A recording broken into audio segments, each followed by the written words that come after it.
Great.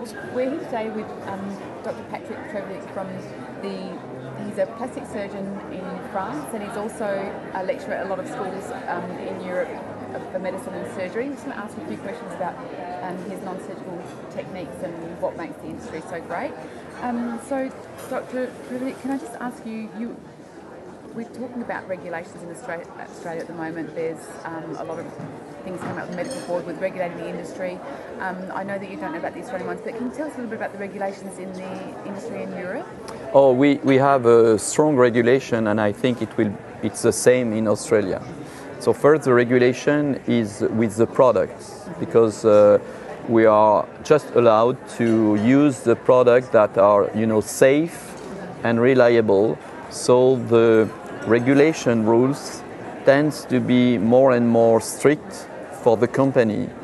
And on the other side, also the regulation for the doctors will increase with the time. So we need to be more prepared to have the consent form with our patient to give a very good information. So this is, what we learn more and more is to be safe and reliable, because we know that it is what the patient wants to have, expect, and it's also something that is very important for us, because the patient will come only if the products are reliable and the doctors are reliable. Sure.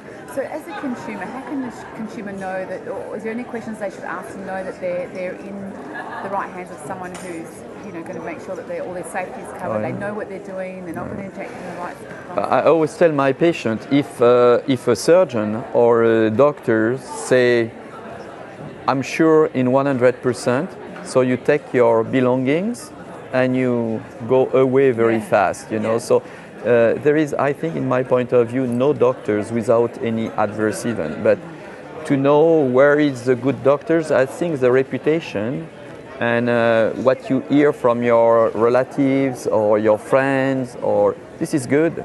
And I think you need to ask also your doctors if he trained, he knows, and moreover, is always to ask your doctor what he will do and what he will inject.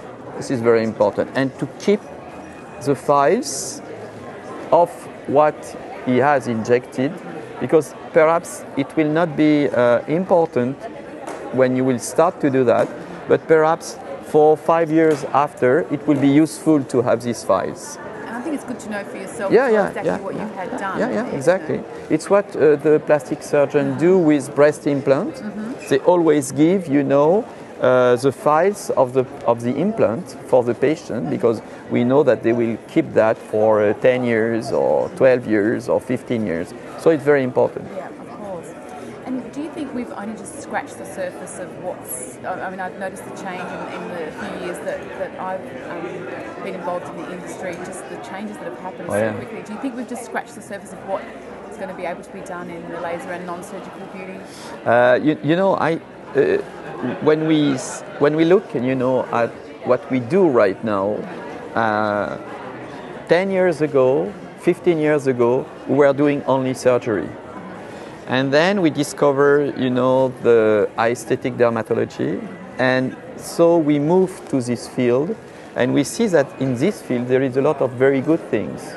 So perhaps the next step will be, I don't know, tissue engineering, or we can produce, with stem cells, something, so you can pick perhaps some cells somewhere and to create a new tissue in another place.